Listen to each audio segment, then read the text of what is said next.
Good morning, students. Hope you all are fine. You all fit and fine and are safe at your places.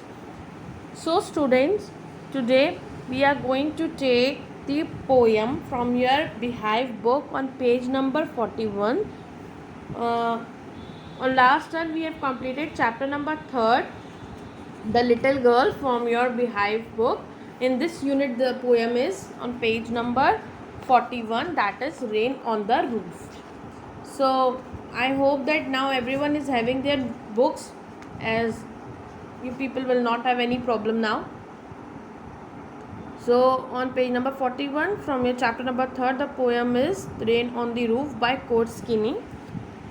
So as the title describe, rain on the roof means this poem is about rain.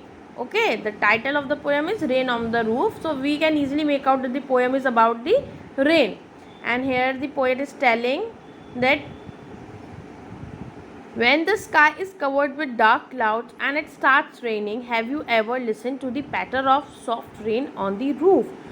When the sky is covered with dark clouds, जब आप देखते हो sky में dark clouds आ जाते हैं, means बहुत काले बादल से आ जाते हैं, लाइक बिल्कुल बारिश वाला सीन होता है, and it starts raining. So have you ever listen the patter of soft rain on the roof? कभी आपने सुना है आपकी रूफ पे जब रेन ड्रॉप्स गिरती हैं तो उसकी जो साउंड होती है, वो जो पैटर करती है. So he saying that have you ever listen to the patter of the sound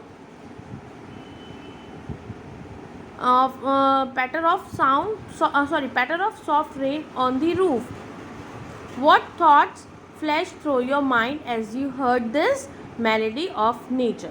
So what are the thoughts that flashed through your mind as you heard the melody of nature? Because that is